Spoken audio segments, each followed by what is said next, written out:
at the location of the training samples. Our hypothesis is that in cases where there is low training data, this will tend to fit the data better and thereby probably give better accuracy, and this is our line of reasoning that we have followed for this work. So we'll just discuss a few preliminaries. I think it should be familiar to everyone, most of you here. The support vector machine standard formulation minimizes the maximum margin of the weight vector, and there are slack variables to allow for the soft margin formulation, the hyperparameter C. There is one constraint which specifies that the support vectors on each side should be bounded by at least a distance greater than 1, subject to the slack variable and the parameter that you choose. And these slack variables are positively constrained, and the separating hyperplane is given by W transpose X plus B. A common variant of the SVM is in EFS, where using Ries's representer theorem, you can substitute W in terms of this phi space, and this eventually leads to a formulation in the kernel version. This is not the normal SVM dual, but it's an empirical feature space SVM, where this substitution yields allows you to optimize it in the space of the lambdas and obtain a formulation, SVM in the empirical feature space. So the objective function changes, and the constraints can now be written in terms of lambda and the weight vector D. So sorry, the label matrix as a diagonal matrix D. We also introduced the MCM, which was a variant of the SVM which tries to minimize the model complexity. The difference here is that we try to solve a linear programming problem. And in the MCM, other than the SVM, we have introduced an additional constraint, which is this equation number 9, where we are trying to minimize an upper bound on the distance of the hyperplane to the training samples. So, and we are trying to say that this is upper bounded by H, and we are trying to minimize H. So essentially, it enforces a tighter bound. And in terms of Vapnik's model complexity notion, we have shown in this paper earlier that the MCM essentially tries to find sparser solutions, and it solves, it's a linear programming variant of the SVM that minimizes the model complexity. So now we move on to what we are trying to do here. So another part of this was, similarly, as we have extended the SVM to the empirical feature space, the MCM can also be extended by a similar substitution. And these results in the constraints in the previous slide that were 8 and 9 get modified to now what is equation 12 and 13 in this. So SVM and the MCM can both be formulated in the empirical feature space. Now we move on to what we have done. We have tried, as I said before, that we are trying to introduce an additional constraint in the SVM. We are trying to say that the derivative of the separating hyperplane at the location of the training samples is set to 0. So if you look at equation 17, this is what we have additionally introduced. So 15, 16, and 18 are already what is the SVM. We have introduced an additional constraint 17, where we are trying to say that the derivative of equation 16 at all the xi's is set to 0.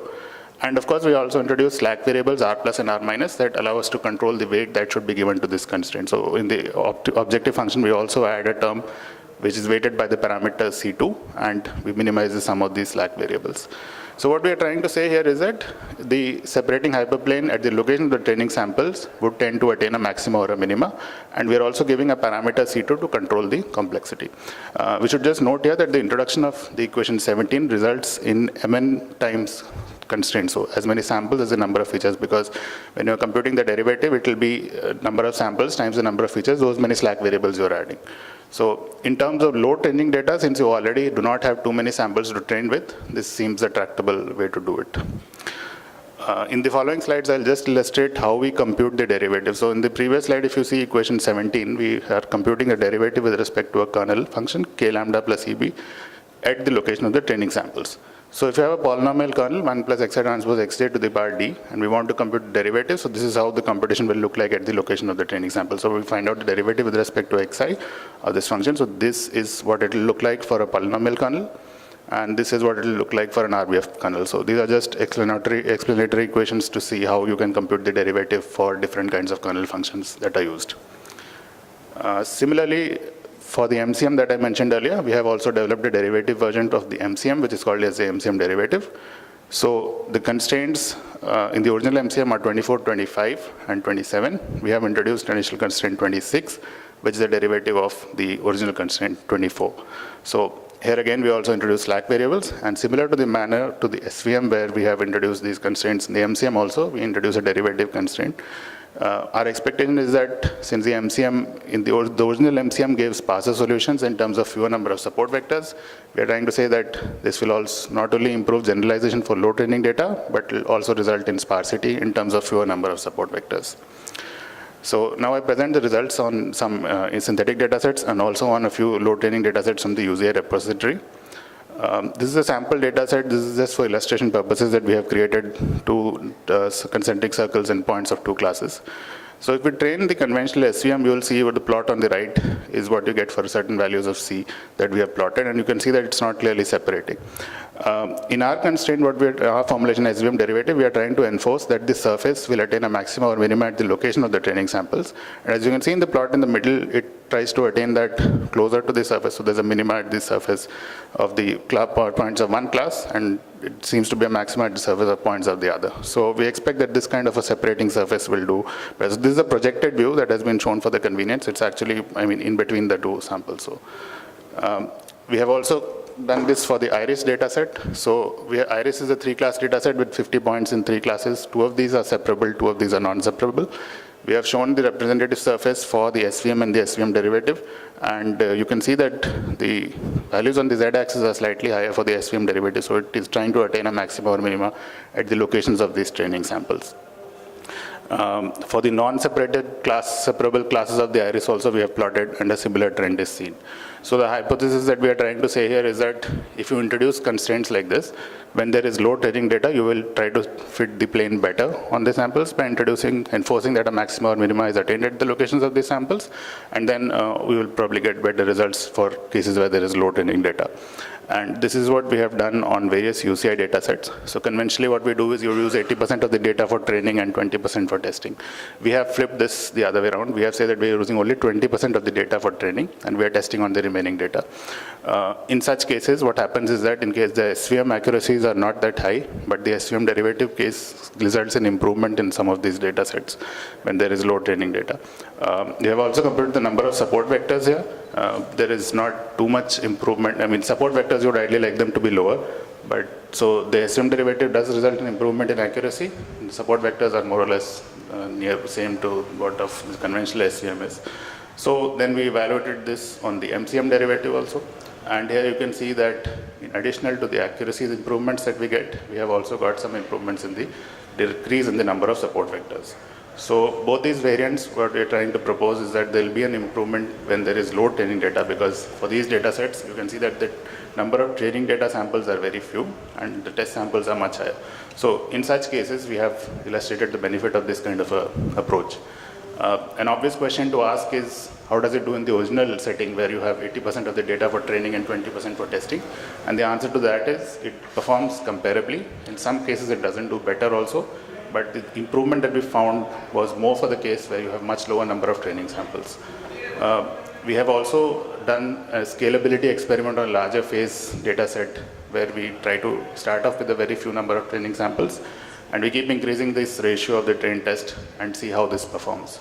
So for a few of the cases where the training sample is less, you can see that our method, that is the SVM derivative that we have compared on this slide, tends to perform better than the conventional SVM, although the improvement is not very significant. But we say that it is slightly better for these low training scenarios than the conventional SVM formulation. So to conclude my presentation, we have developed versions of the SVM and MCM with an additional constraint which enforces that the derivative of the plane, the location of the training sample should be set to 0. The idea is that this kind of a constraint will allow you to enforce a maximum or minima at the separating hyperplane at these locations of the training samples. And when the training data is low, this will provide better accuracy as compared to the conventional formulations. So going ahead, of course, this introduction of an additional constraint also means that you have more number of variables to optimize. So the size of your optimization problem has grown to the order of the number of samples cross features. So we could look at ways of how we could do it for a larger data set. When we could do it stochastically, or also explore such directions for regression would be what our future work to pursue. So with that, I conclude my presentation. Any questions are welcome. Hi. Yeah. So let's thank the presenter. I have one question. Yes. So in the viral phase data set, why didn't you keep the text set fixed? Because otherwise it doesn't seem very fair to compare with different sets of test set and give the accuracies on that. You could have just changed the training set size. And so usually it's only for this data set, it's a larger data set, that we try to do the scalability experiment. For all of the other data sets that I have shown in the previous slides, we have kept the train and test ratio. If you have total number of samples, I am taking 20 for training and 80% for test. So that's why these values are, because each of these data sets has individual different number of samples. But the general rule that we have followed here is we have kept 20% of the data for training and 80% for test. This is only for one data set that we have tried to change this ratio and illustrate a scalability kind of study. I mean, you could have changed that ratio just by changing the training data set size. You didn't have to change the test data set size. Right? So for these data sets that I have shown here, these are the training and test set are not separate in the original data set itself. So usually what we do is we take 80%, 20% and do 5-fold validation and report mean plus standard deviation. So that's why if the test set was already specified to be different, then we don't change. But that is not the case here. So from the given entire data set, I mean all the work that we have done before this also, we are doing an 80-20 split, doing it 5-fold and reporting mean plus minus standard deviation. So to ensure consistency with that pattern, that's why we have done this for this particular case. Because your argument is valid that given a separate test set, you can just not do this. Right? Okay, thank you. There's a smaller training subset. Anything else? Otherwise, okay, let's thank the speaker again for his nice presentation. Thank you. Move on to the next presentation, paper started an approach for multimodal medical image retrieval using LDA, and it's authored by Mandikal Vikram, Aditya, Suhas, and Soumya. And I believe Soumya, sorry, Vikram is presenting. So Vikram is presenting the paper. Over to you.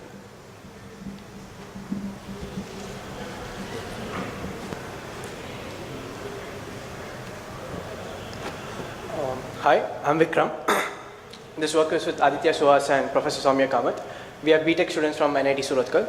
So as the title suggests, we have made a new approach for multimodal image retrieval using latent topic modeling. So here's the problem. We are presented with an image and some text. So this is our query. The task is to retrieve relevant images from our corpus. So given a query, we need to fetch medically relevant images from the corpus. So more formally, we have a query which consists of a medical image and a few medical terms. And then we need to make a retrieval algorithm which looks at this query and also at the documents present in the corpus and fetches the documents which are most relevant to the given query, right?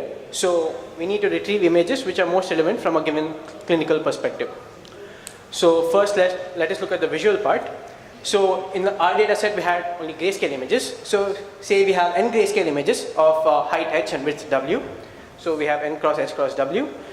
Then we calculate the SIF features of all these images and we concatenate all the SIF features of all the images. So say we get capital N 128 dimensional SIF features. And then we perform k-means clustering on all these SIF features. So at the end of the k-means clustering, we get k centroids, and each of these centroids are known as the visual words. So now given an image, what we do is we calculate the SIF features of the image, and we map each of the SIF feature to the nearest visual word. So the nearest visual word to a given SIF feature represents that SIF feature. So we take the first SIF feature and we see, okay, this SIF feature is nearest to this visual word, so let this visual word represent that SIF feature. So hence we get a histogram of visual words. So each image is now represented as a histogram of visual words. If you look at it in another way, you have k words and n documents where each image is your document and each of your visual words is your word. And then hence you have a document term matrix of n cross k. So now performing retrieval with this document term matrix is quite expensive because since you have k words, each time when a query comes in, you need to calculate the visual words of the query and then you need to compare it with the visual words of the documents in your corpus. And then as k becomes large, it becomes more and more inefficient. So the idea is we need to reduce this k. So what we did for this is we calculated the latent topics from the given words. So we use LDA to calculate the latent topics. So say we get t latent topics from the visual words where t is much lesser than k.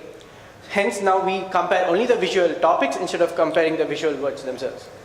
So here's the summary. A query image comes in and then we calculate the SIF features of the query image and then we represent these SIF features as a histogram of visual words by using the previously calculated visual words. We map each of these SIF features to the previously calculated visual words and we get the histogram of the visual words.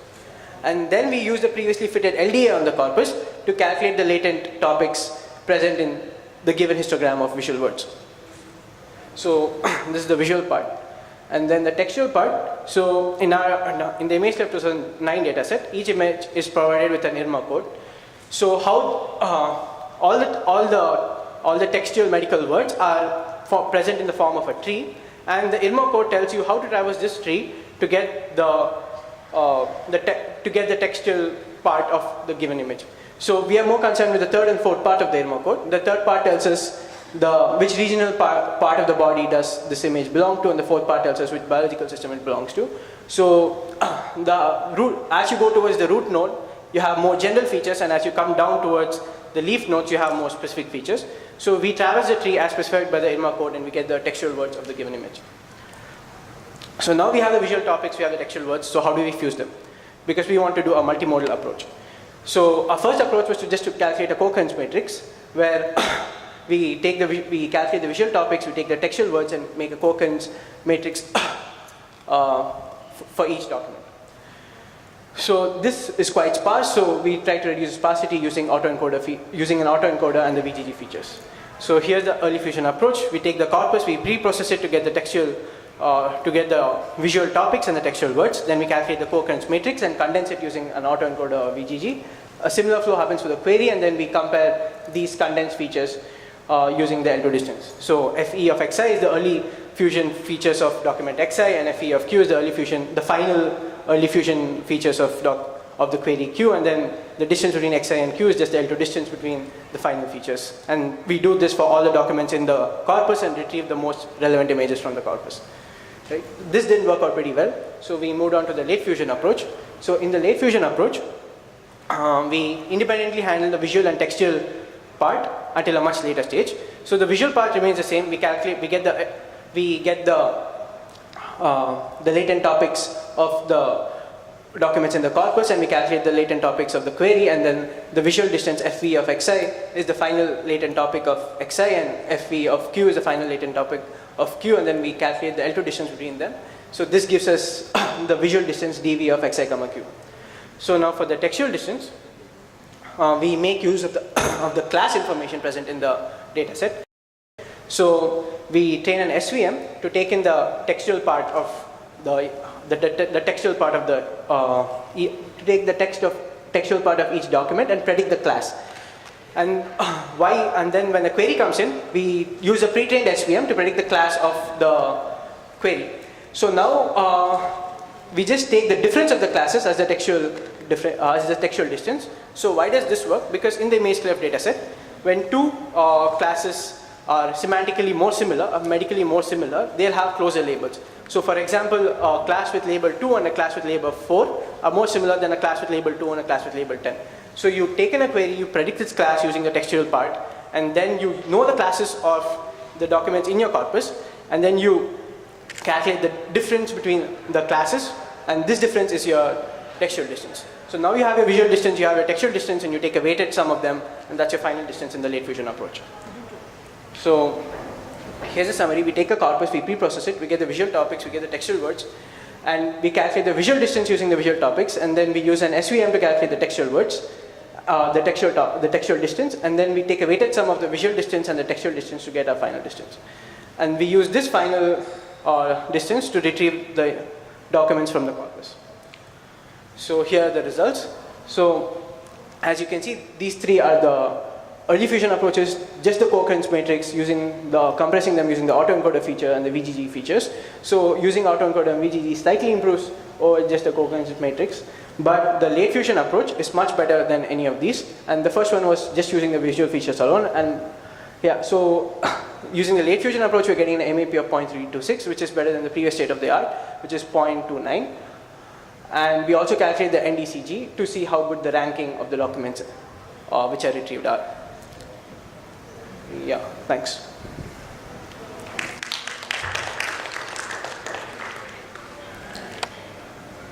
Any questions from the audience?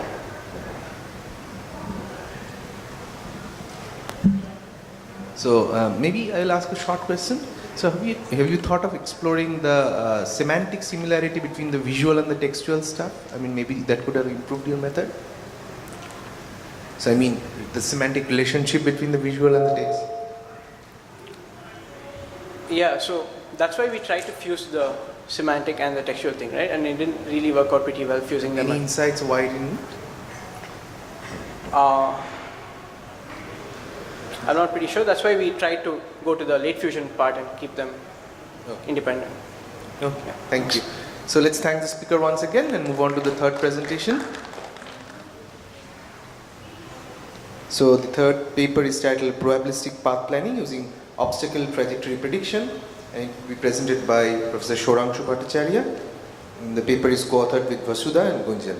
Over to Shorangshu.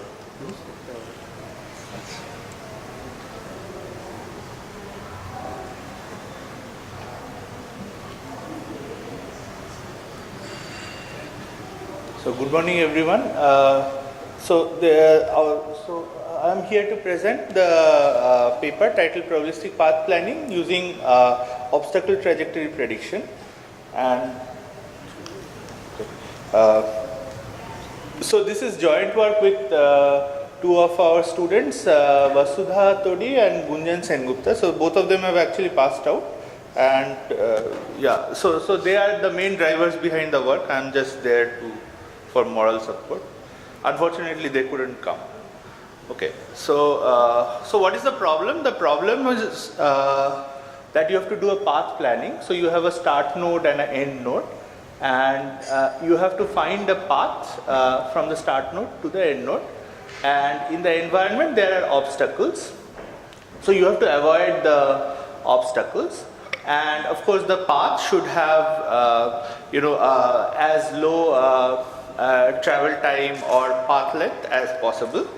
And so the key idea, intuition here in this work is that we want to utilize as much knowledge of the environment as possible.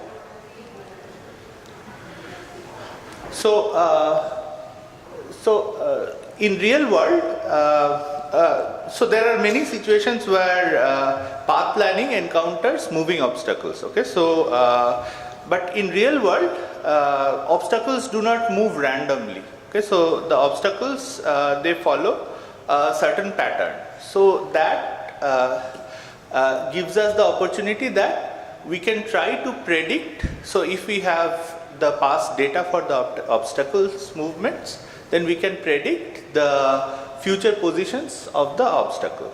So, and then we can use this prediction in a future in the path planning algorithm, as I shall describe shortly. So our first idea is that we use a standard sequential prediction algorithm using deep approaches called LSTM. So this is long short-term memory network, and we treat the obstacle trajectories as sequences, and then we predict the next points in these sequences by first training the LSTM model and then simulating the next points using this LSTM model. And then finally, we come up with an algorithm which will utilize these predicted trajectories to do better path planning. So there are, of course, many works in this area, but three of the closest works are, so one approach is where one can take, so there are some approaches where one can take the time as an axis in the path planning algorithm itself. That is the first approach. And the other two approaches are similar to ours. However, the existing methods use Gaussian processes to predict the trajectories. Okay, so this is a slide for those who don't know LSTM. So basically, LSTM has three gates which allow it to learn the sequential prediction models without encountering, so it allows it to remember a lot of the old information without encountering what is called a vanishing gradient problem in other recurrent neural networks. I am not going into details of this, you can look it up. So the other component of our algorithm is what is called rapidly exploring random trees. So These are probabilistic data structures for path planning and efficient search in non-convex and possibly high or both high and low dimensional spaces. Okay, so the idea is that it uses random sampling to search the space, and once it generates a random sample, and it also maintains a state, and then once it generates the random samples, it finds the nearest point to the current random sample that it has generates, and it tries to form a tree to the start node. Okay, and in this way it proceeds, and now you can use some sort of a bias sampling to grow the, so because you have the destination location, you to actually go towards the destination location in a biased manner rather than the fully random tree which I have shown here. And so there are many results you can show, for example, that the probability of finding a path increases exponentially as the iterations progress. And of course this is a balance between greedy search and exploration.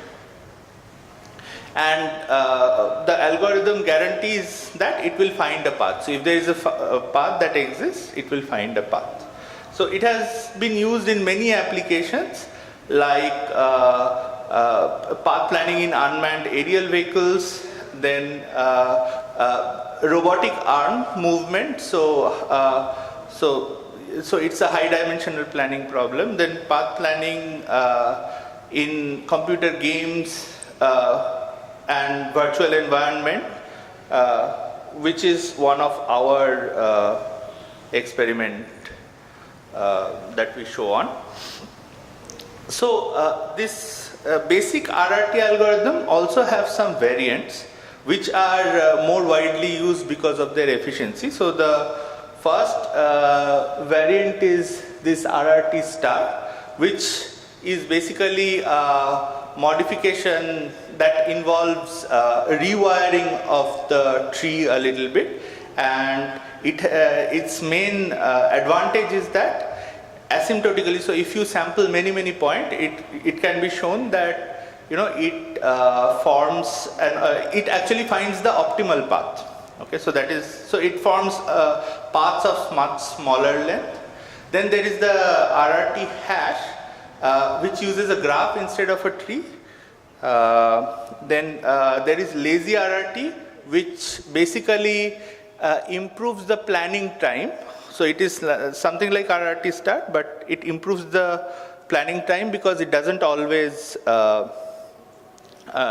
do the planning calculation. So okay, and then there is RRTX. Okay, so so these are our baselines. Now this is the overall scheme of the algorithm that we propose. So so first, once we have the source, so first we extrapolate the obstacles trajectories. Okay, once we have generated a bunch of obstacle trajectories, then what we can do is, using those obstacle trajectories, we can compute the probability of collision between the paths that we are taking and the obstacles. Okay, and so once we have this, we actually run the RRT star algorithm, and we do the actual path planning, and then we traverse that path until there is a collision. The fact that a collision has happened or not is determined using a threshold on this probability of the collision. Okay, and if a collision is detected, then we again extrapolate the paths of the obstacles and follow the whole process again. Okay, so that is the scheme of things that we do. Okay, so so some of the details of the LSTM model. So it is basically a kind of a standard LSTM model. We use ReLU, and of course there are hidden layers. And the scheme is that we predict the position, and so every obstacle is sort of maintained as a probability. So it's a bivariate Gaussian. So we predict the mean and the variance of the next of the obstacle position in the next time point. Okay, so that is what the LSTM is doing. So we train this LSTM by minimizing the log likelihood of the obstacle trajectory that we already have in the training data. Okay, and then once we have this LSTM, we can sample the trajectories. So in the here you can see we have shown the red lines are the sample trajectories which have started at this point. So the green is the actual trajectories and the red are the sample trajectories. And now, so once we have this, one can easily see that you have to calculate. So given any generated point that you are trying to do a path planning and do a traversal, so you have to calculate the Mahalanobis distance, and then basically if so your threshold on probability of collision boils down to a threshold on the Mahalanobis distance because it's a Gaussian. Okay, and so basically the region in space where the distance is less than a particular threshold are the collision prone zone. So when the agent basically reaches a collision prone zone, that is when prone zone, that is when the collision has happened, and the whole process of replanning and execution starts again. Okay, so so the experiments are something like this. So we did experiments on two data sets. So first one is actually generated using this RoboCup simulator, and the second one is a publicly available data set in this Edinburgh Informatics Forum. So these are the details of the data set. So the Edinburgh data set is actually a very large data set. And this has around 1500 training trajectories and 50 test trajectories. So here we are comparing the performance of prediction. So we have, so how well are the Gaussian process model and the LSTM model able to predict the position and the variance of the obstacles, sorry. And we see that the LSTM model is doing much better. And this last one is our method. We are calling it LDRRT star. Okay, so so basically last two methods here are the two methods which use obstacle prediction. And these are the methods which don't do obstacle prediction, so they only so they just do path planning, and whenever there is a collision, they start doing replanning. Okay, so we are reporting here the traversal time. So what we show is that traversal time actually reduces when we do the obstacle prediction. Okay, now. And here we see that this is the real gain actually, that the replan, the number of replans reduces a lot when we do obstacle prediction. So on an average, you have to do much fewer number of replans when you do obstacle prediction. So this is a bigger advantage. And the LSTM one is doing much better than the Gaussian process one. So, sorry, yeah, we have. So here, so the first chart here, the x-axis is the time versus the success rate.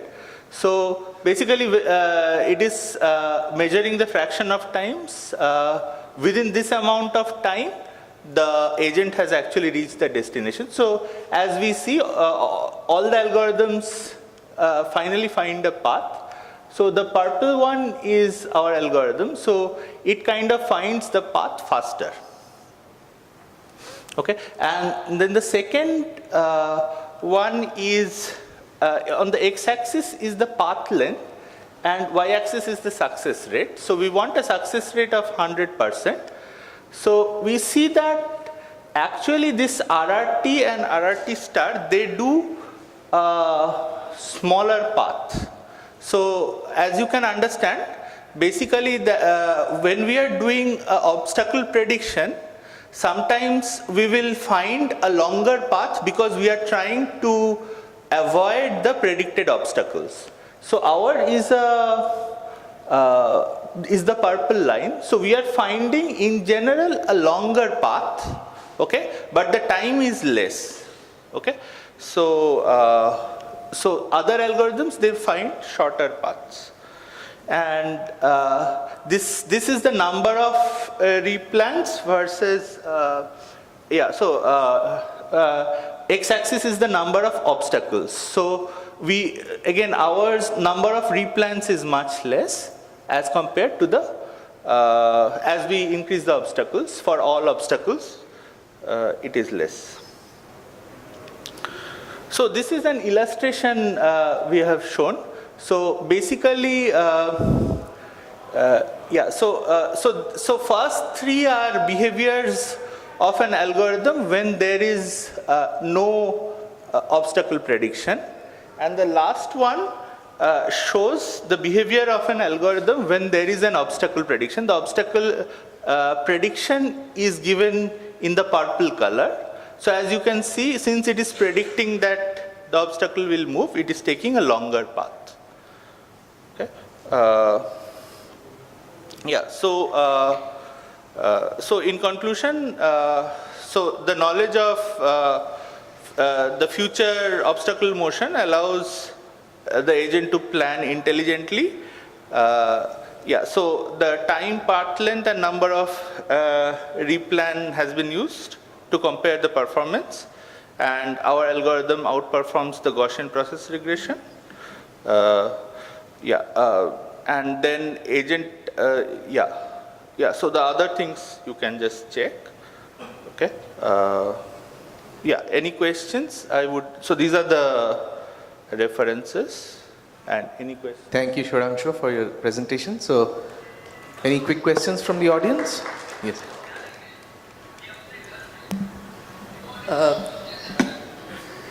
In case, like as you said, this kind of obstacle detection can be used for unmanned airships or anything like whatever robotic arms, as you said.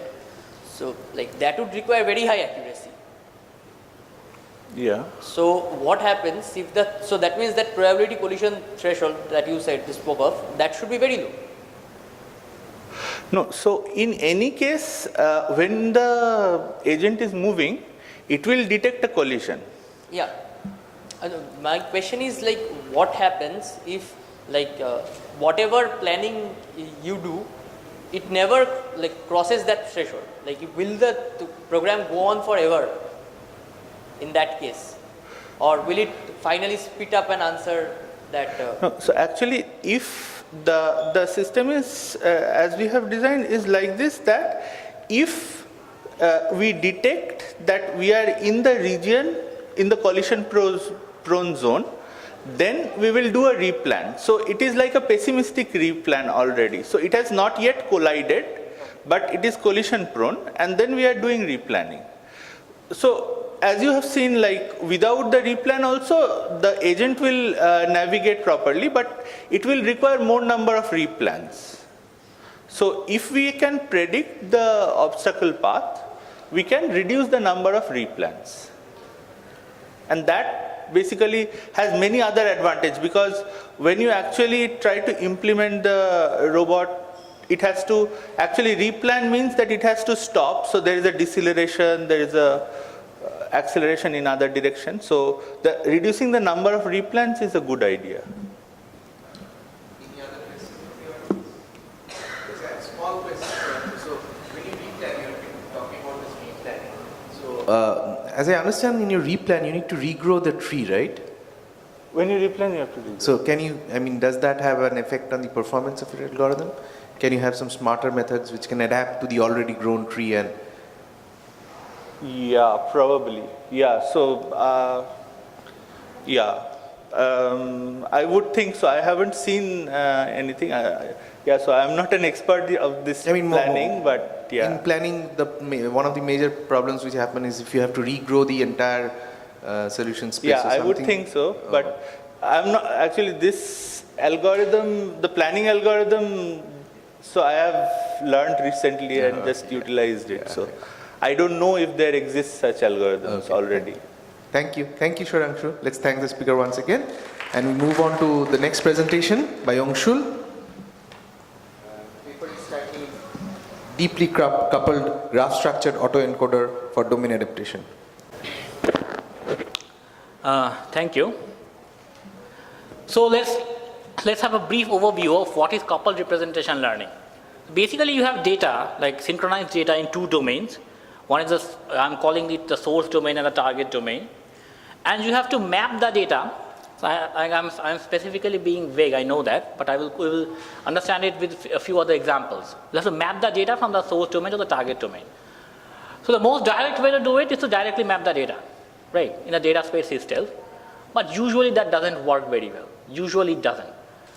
So what coupled representation learning does is that it takes the data, it learns some kind of a model for the source domain, and another kind of we have this pointer, right? So you learn one model for the source domain and another model for the target domain. And model means that it's a kind of representation learning model. So and each of these models is going to spit out a representation. You take the representation and map it from the source domain to the representation domain. Now it can be used in two domains, two ways. One is for an analysis problems and another is for synthesis problems. Now what I mean by analysis and synthesis is that analysis problems are typically like kind of classification or matching problems. What you do there is that given all your training data, you learn this entire thing. When the test data comes in, say of course in the source domain, you learn the representation of the source model, and then with that representation, you have to match it with the representation in the target domain. So these are analysis problems. And synthesis problems are those where you have to actually reconstruct the data in the target domain. Okay. So there also that the training process remains the same. But in the testing phase, you have that like the test data. You learn that using the learned model, you learn the representation.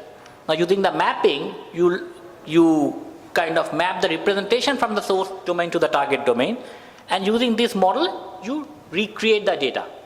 Okay. So I know I'm vague, but please keep it at the back of your head. So let's understand with a few more examples. So super resolution is a typical example of synthesis problem. You have a small image. So this is your target, this is your source. And you have to super resolve it, make like a large clean version of it. So your input is a low resolution image and the output is a high resolution image. And actually this is where this coupled representation learning started. You learn some kind of a dictionary model for both the low resolution and the high resolution images, and then use that learned model to generate this synthesize high resolution images of low res test images. Similarly, there's a problem of it can be used for something called photo sketch synthesis. So there's a bunch of data, it's a very similar problem. There's a bunch of data, the real images, and then you have corresponding sketches, you learn a model, and then whenever you input some kind of like an actual photo, it spits out the sketch of it. This also can be free. Of course, there are other techniques to do it, but this also can be framed as a kind of a coupled representation learning model. Now these problems, as I said, the matching kind of problems are typically called analysis problems. Here we are giving you an example where it's like a FBI it was an FBI project, I believe. So there's a real human being, and usually what used to happen, like even if you see in those CSI and those kind of shows, is that some guy is drawing.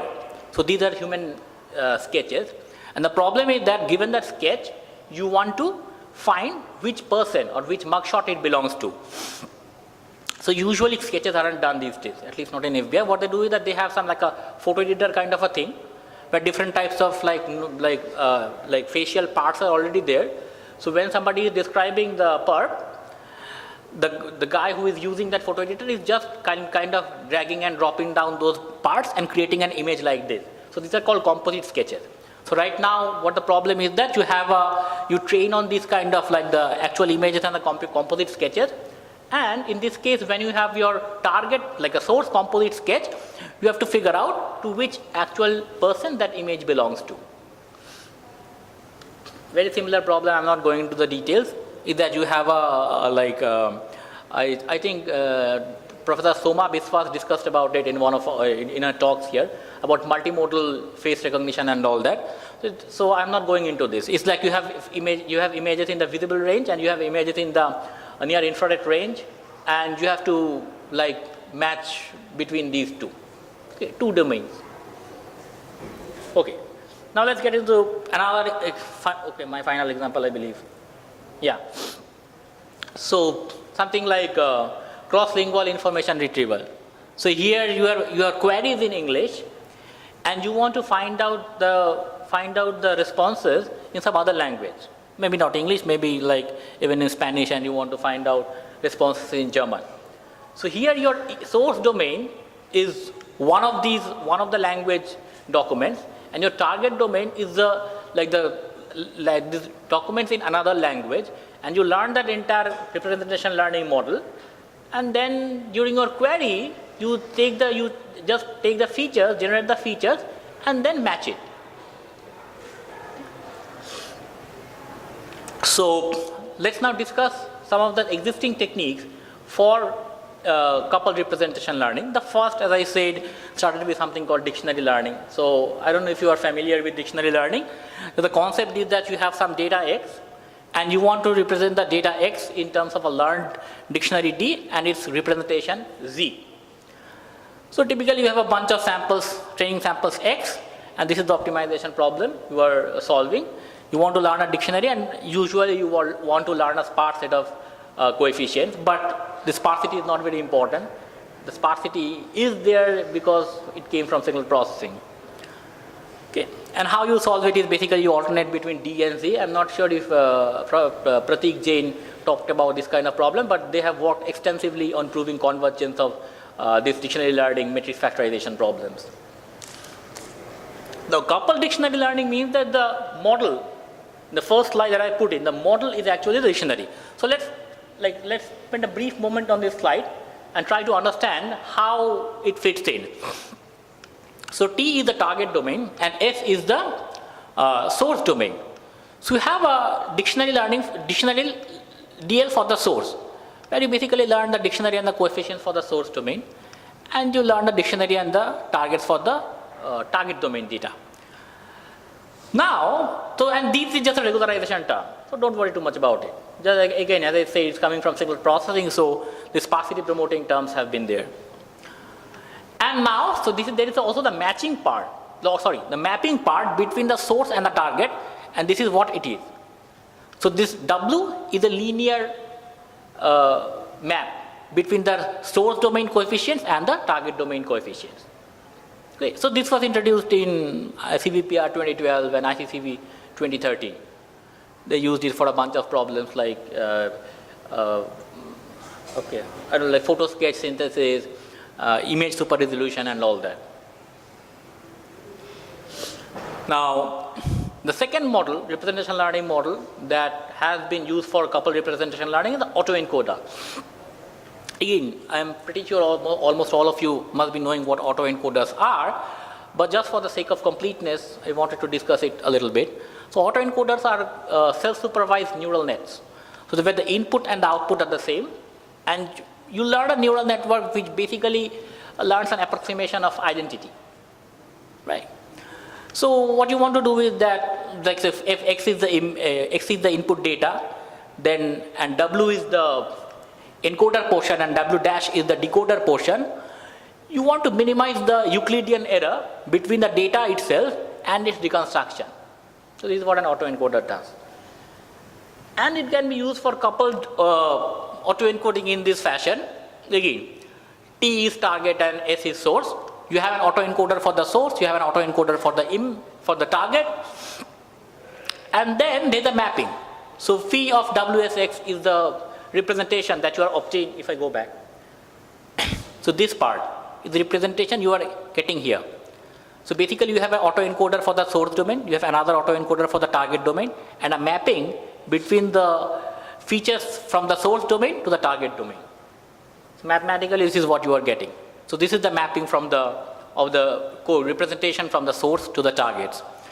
So this is a paper in cybernetics last year, I believe, and then TCS Kolkata along with myself, we worked a little bit on coupled autoencoders for image, some kind of inverse problems.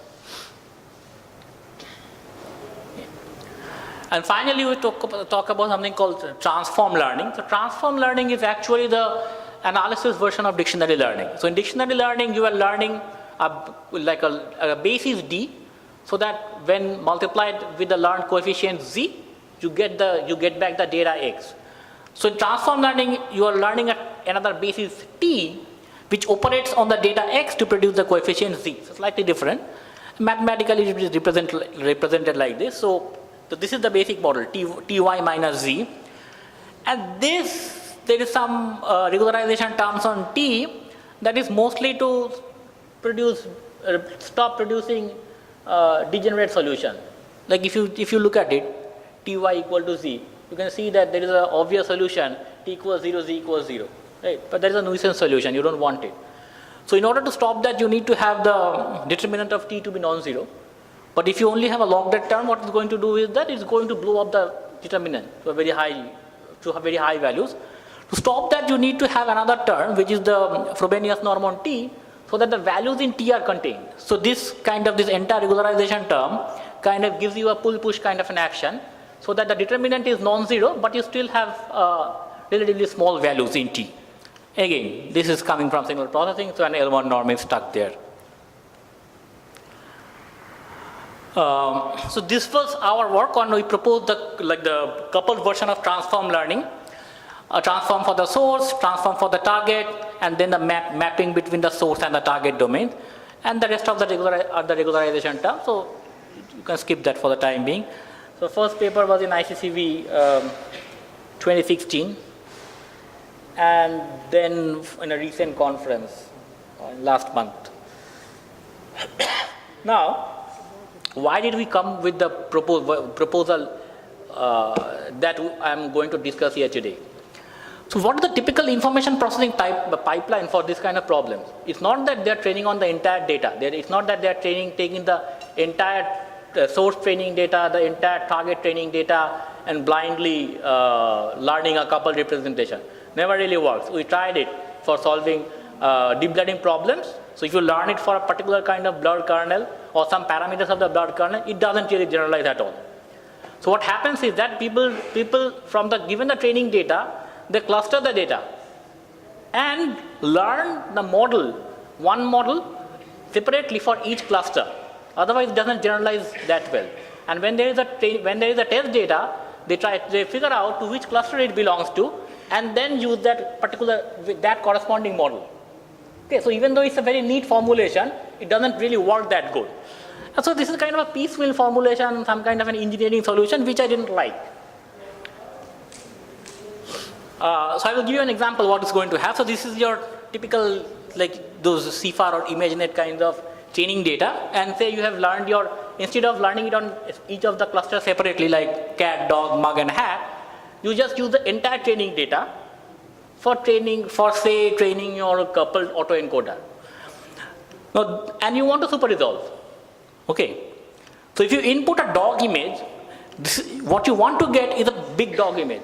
Very clean, nice, big dog image, but you are not getting that. Since the training data itself is a combination of everything, you are going to get a hodgepodge like this instead, which is not what you want, right? So that is, in order to avoid this kind of problem, people will train one coupled model for cat, one for dog, mug and hat. And when there is a new something incoming in, they are going to find out which of these clusters or classes it belongs to and use that corresponding coupled representation learning model to get the results. That will give you decent results, right? Now what we wanted to, like, basically the idea is that you want to put in, you want to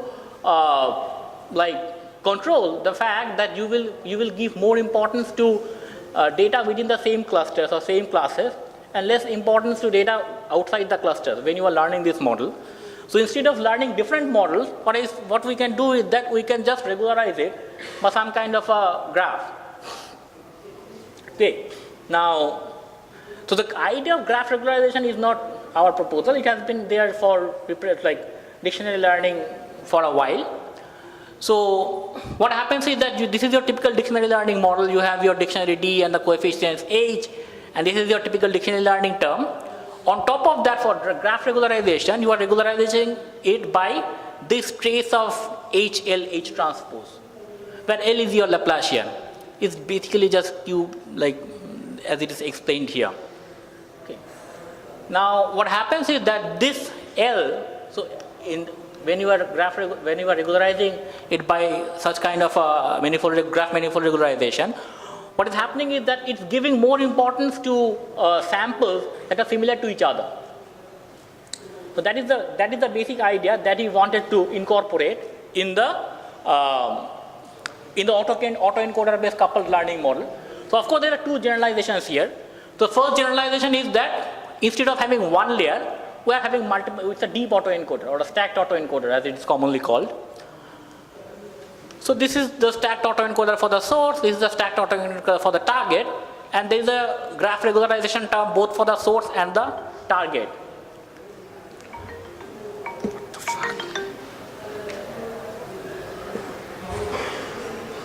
And finally, the coupling term here. It looks a little bit messy, also optimizing it is a little bit messy. If you read the paper, it 2-3 pages of boring maths.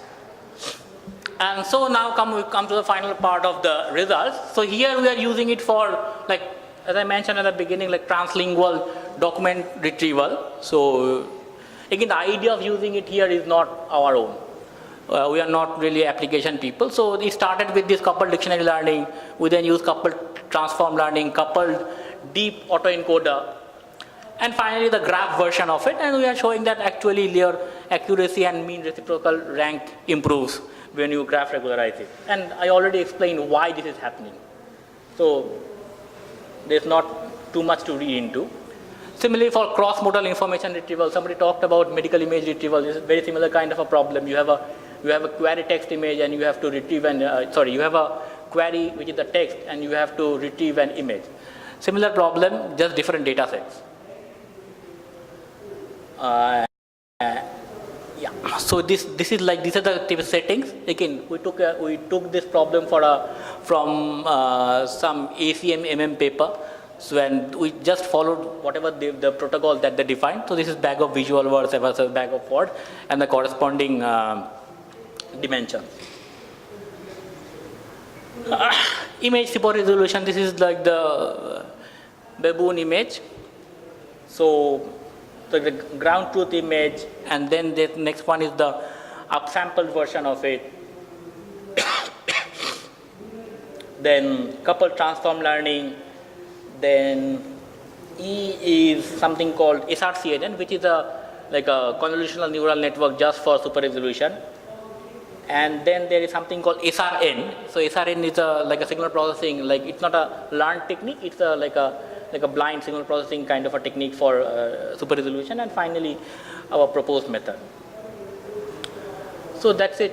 So we have just proposed something, the graph regularization on coupled autoencoders, applied it on a variety of problems and showed that it actually improves the results just because it takes into account the similarity between the training samples. Thanks Anshul. So any questions from the audience? Maybe we can have a couple of them.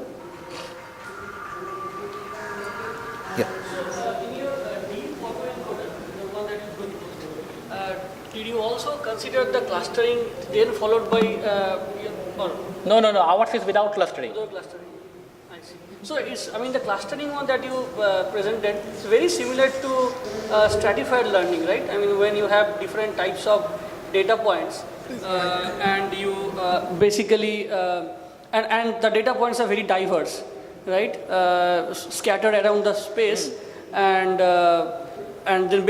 then your task is to understand each and every cluster. For each cluster, you have a model. Then for each test data, you first map the test data to one of the clusters. So the problem is in those kind of models is that it's very dependent on the clustering algorithm that you were using in the first step, right? Okay. So we don't use the clustering algorithm, but for the other technique, they use very basic k-means clustering. Right. That worked for them. Okay. Sure.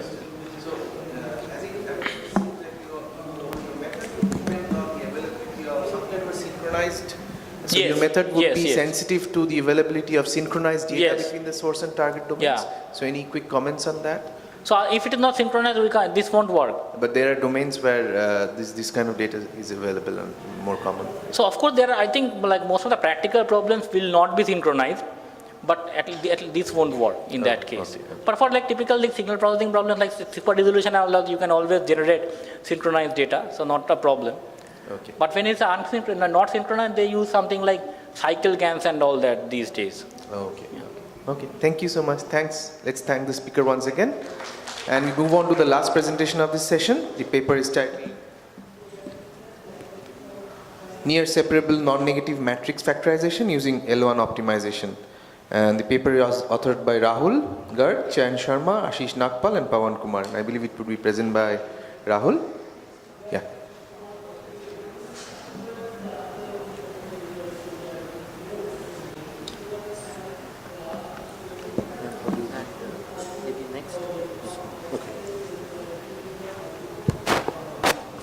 Yeah, so good afternoon, everyone. This paper is about non-negative matrix factorization using L1 optimization. This is joint work with Ashish, Chayan, myself and Pawan. Most of the work was done by the students. Ashish, who is now graduated, he could not come here, unfortunately, but I'll be presenting this work. Okay, so this is how the talk is organized. I'll begin with just give a general overview of matrix factorization, then talk about near separable matrix factorization, then our proposed algorithm, main result, and then numerical experiments and the results and the conclusion. Okay. So what is matrix factorization?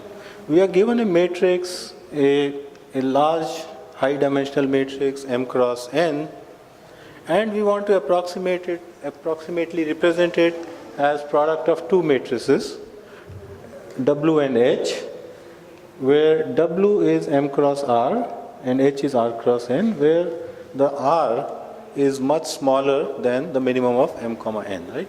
So in other words, we want to find a low dimensional representation for the given matrix X. You can think of X as, the columns of X as a point in high dimensional space. You got multiple examples of those points in high dimensional space. And now you want to represent those points in high dimensional space using a linear combinations of columns of W, which is in the lower dimensional space because you have a small number of columns of W, and you want to represent X as a linear combination of columns of W. So that's related to dimensionality reduction, right? And this can have many applications, lots of applications in different domains. It's sort of a very general problem. And depending upon how we do the matrix factorization, depending upon the kind of assumptions we make, we can come up with different matrix factorization algorithms. So, for example, if our matrix, if we assume that columns of W are, linearly independent and also normal, so they are normal to each other, what we get is what is called the principal component analysis, which is also related to singular value decomposition. Another example is when we assume that the columns are independent and non-Gaussian, they are not distributed according to Gaussian distribution, they are highly non-Gaussian, we get a decomposition called the independent component analysis. Right? Now, if we make the assumption that, if we start with the matrix X, which is non-negative, which means all the entries in X are non-negative. And if we make the assumption that both the entries in W as well as the entries in H are non-negative, we get a matrix factorization which is called a non-negative matrix factorization. So all these problems are very, very fundamental problems, and they have applications in signal processing, machine learning, and a variety of different domains. Last speaker talked about dictionary learning. We can think of X again as examples, W as a dictionary, and H as a representation in dictionary. And what we wish to do is learn the dictionary by trying to approximate the data as much as possible. Right? So we'll focus on this problem of non-negative matrix factorization. And there are also variants of the non-negative matrix factorization, but let's start with NMF. So we assume the input X with the entries non-zero, the matrix X, and we want to get output which is W times H, such that the number of columns of W is much smaller, and a norm of X minus WH. It could be an L2 norm or in any other space, that norm is minimized. That's what we want. Now this NMF also has several variants, and the two variants that we are going to look at is what is called a separable NMF and a near separable NMF. So in separable NMF, it is the same as NMF problems, but we make one more assumption. And the assumption that we make is that the columns of W that we get should be a subset of the columns of X. So in other words, if you think of it as a dictionary learning problem, then you don't want to learn arbitrary dictionaries, you want to learn dictionaries which are represented by the examples that are given. Right? If you think of it as a topic modeling problem, you can think of X, columns of X as documents. And then if you think of it as a topic modeling problem, then we don't want any arbitrary set of topics, but we want topics which can be represented by documents in the input that you have been given. Right? So that is what is called the separable NMF problem. And in near separable NMF problem, we also assume that X is not exactly equal to W times H, but there is some noise that gets added to W and H, and there can be different models of noises. But now my X is W times H plus some measure of noise, and from this matrix X I want to recover my W's and H. So that's the problem that we are going to look at. And even this near separable NMF has a lot of applications: hyperspectral enmixing, document clustering, image analysis. And if you think about this problem, it is also related to a convex hull problem or a convex cone problem. So you can think of X matrix is M cross N matrix, but I can think of the columns of X as points in some M dimensional space. So I've got N points in some M dimensional space. And now what I wish to do is construct a matrix W such that the columns of W are same as columns of X, right? They are a subset of columns of X. So in other words, I'm choosing a set of points. I'm choosing a set of points from the set of N points, I'm choosing a set of R points in W, such that if I take a convex or a conical combination using this matrix H, I can cover as many points as possible. So it is related to the convex hull problem as well, and approximating convex hull problem, and it will have lots and lots of applications. And the work in this area actually started with the classic paper on NMF, but after that this paper by AGKM in 2012 actually showed that you can solve the NMF problem, and especially the separable NMF problem exactly. So they gave a linear programming formulation based solution to actually find the exact solution for NMF problem. And since then, a lot of research has happened. Here what we have listed are few algorithms which are the best performing ones, and also a little bit on the historical side. So the first three algorithms are mostly based on what's called a linear programming formulation. So they model the problem as a linear programming problem, and then they try to solve it. And hot topics, and they also give you a combinatorial algorithm to solve it, but it's also motivated by not exactly a combinatorial, but a gradient descent based algorithm to solve it, but it's inspired by the linear programming. But these algorithms at the bottom, they actually start with a combinatorial algorithm, and these algorithms are essentially based on a conical hull problem. What they look at is they start with one point, and then they look at the other points which are so at any point in the algorithm they have a conical hull which is by a subset of points, and then they look at the point which is in some sense maximally outside the conical hull that you already constructed, and they include that point in the set and they update the conical hull, and through that they work. And these algorithms are actually extremely fast, and they are the best known so far. So what we have done is we have given another formulation, again LP based formulation, for solving the separable NMF problem. So here is the formulation. So basically, X is W times H, and what we have is a noisy version of X. And now what we want to find is a subset of columns of X that can approximate X using convex conical combinations. So here is the LP. So you have X tilde, which is a noisy version of X, minus X tilde times C. So now C becomes a M cross N matrix. But if it is a trivial solution, if I set my C to be a diagonal matrix, then I will trivially have X minus XC equal to 0. But the problem that I have, the constraint that we put, is that, think of AJs, AIs as the diagonal entries in my matrix C, and I put the constraint that all the rows are less than the diagonal entries and the sum of the diagonal entries is less than R. So in other words, I'm not allowed to choose n columns of the matrix X. I'm only allowed to choose R columns of the matrix X, and this is a sort of like linear programming approximation of that. And if we look at this, so once we solve this LP, we'll get some optimal C, but that C will not be a binary. It will not be a 0, 1, it will have a fractional values. So then from there we have to construct a subset of columns of X. And the way we do that is through this rounding algorithm, where we get the C matrix by solving this linear program, and then I look at the column vector generating by summing the matrix along the rows, and I pick up the columns which have the maximum sum. I pick up the R columns that have the maximum sum, and I zero out the rest of the entries in C. So that's the rounding procedure, and through that we construct the final solution. Now if you look at this, what we have, our main result says, assuming that there are no duplicates in X, and then the columns of X are normalized, which are not really terrible assumptions, because I can always start with a matrix which is not satisfying these, and I can remove the duplicate columns, I can normalize the columns, and now I have a matrix that satisfies these assumptions, and I get the solution, and from this solution I can reconstruct the solution to the original problem. So now what we show is, given a separable matrix which is not R minus 1 separable, our algorithm gives the right solution. So if my matrix X is separable as W times H, this algorithm will actually give me W and H.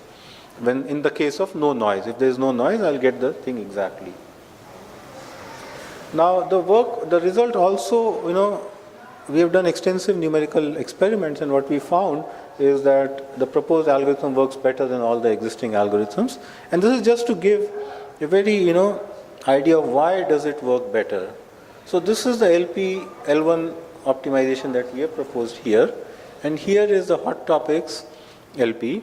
And if you look at if you try to compare this, here we are minimizing the 1, 1 norm of X minus XC. So we look at each error and we try to minimize the L1 space. Whereas if you look at the hot topics one, it minimizes some P transpose diagonal of C subject to the constraint of infinity, 1 norm. So in other words, we are trying to look at, a formulation. This constraint actually looks at, your current conical hull, and look at the point which is outside the conical hull, and it looks at the point which is maximally outside in terms of the L1 norm, and then tries to minimize that. So it tries to minimize the max of error, whereas this formulation tends to minimize the sum of the error. So that's the key difference between this and most of the LP based formulation that existed in the past. And this little insight actually ends up giving us very good results. So what are the key ideas? We minimize 1, 1 norm instead of infinity, 1 norm. So, if you look at the data, if the data has noisy columns, and there's one column which has a lot of noise, right? So this will throw away the earlier algorithms out of the gear, because they will just try to focus on that column and try to bring it into the convex hull or into the conical hull of that. But our algorithm just looks at the sum of the norms, so it works well in that case. Other thing is, it doesn't need to estimate the error well. If you look at this formulation earlier, you need to find the errors and put it as a constraint. But we are using it in the minimization, so you don't need to estimate the errors. And we are actually minimizing a function that really matters rather than a P transpose diagonal C, which is not that relevant for the problem at hand. And finally, our rounding procedure actually looks at the largest row sums of C. So we look at the rows and we look at those rows or those columns of X that are best at explaining the other columns of X, and then we take those best columns. So this rounding procedure also gives something others. So those are the key ideas. Now let me just try to quickly run through the experiments. So we looked at two variants. So we have an LP based method, so which will be very slow in practice when you try to solve it. And in general, if we are doing dimensionality reduction, these problems have to be solved for very, very high dimensional data. So we solved it using Cplex, we solved it exactly, that is one thing. But recently there is an algorithm that has been proposed to work with, to solve LP optimization problems for sparse matrices. It's called the augmented Lagrangian coordinate descent method. And it does not solve the LP exactly, it solves it approximately. So we have to give it a tolerance level, but this algorithm is extremely fast. So that's the other variant, that we don't solve the LP exactly, we solve it approximately using ALCD. And if I keep my tolerance to be low, then the algorithm actually converges very fast. It gives me very good things, but it does not give me the exact solution. So we use these two things, and we compared it with other LPs, again solved exactly using Cplex, and solved approximately using ALCD. And then we also compared it with the combinatorial algorithms, which are anyway very fast. In terms of, what are the different types of setups, we have done extensive, measurements, but here I'm going to just present a few cases. Now, remember X is W times H. So there's a way to generate W and there's a way to generate H. And there are different, you can go through the paper and look at different conditions, but we look at different ways of generating noises and the matrices. We change the sparsity, changing the number of columns, number of rows, size of bases, and we look at the impact of tolerance. So as you might have expected that, our algorithm sort of works well, so I don't really need to harp. So the green and the yellow are, so the y-axis here is the fraction of columns recovered, and x-axis here is the noise level, and as the noise becomes more and more, then the algorithms begin to fail, but our algorithm is more robust as compared to the other algorithms. And then for different noise models, we have done experiments with different, sparsity levels. So when the matrices are sparse, then it's way better than other algorithms. And as you have more columns, it does better. As you have more rows, it does better, and blah, blah, blah. Okay? So, here is a chart that shows the robustness. So remember I talked about Cplex is very slow, so we are using ALCD, but then the question is, what is the impact of tolerance? Or what's the impact of the error there? So here we are running it with 3 different tolerance values and the exact solution, and what we are seeing is that as you run it with ALCD with some tolerance, the performance becomes slightly worse, but it's not that bad. If you look at this zoom in, zoom out portion of this, the performance difference is not as much. And here this table actually shows that with varying tolerances, your performance does become slightly worse, but it's not that bad. And so here we are comparing our algorithm with the combinatorial algorithms for different tolerance levels. And what we are finding is that if you keep the tolerance to a reasonable level, then the performance of this is actually better than these combinatorial algorithms. Now, final slide, when we look at the runtime, if we solve the algorithm with Cplex, it takes a long time, right? So for example, this is like 1200 seconds, which is not acceptable, compared to like SPA, which takes about 0.12 second on the same problem. But once we, run it with some tolerance of, let's say, 10 to the power minus 2, the runtime comes down significantly. It's about 75 seconds, which is a reasonable time for these problems, but still it is about 10 to 100 times faster or slower than these combinatorial algorithms. So there's still work to do. We have a new algorithm that solves the near separable NMF problem. It's based on L1 optimization. It's provably optimal, and in practice it gives you best recovery results in the presence of noise. With ALCD, its runtime is reasonable, but still not as good as combinatorial algorithms. And these are the few ideas, if people want to work.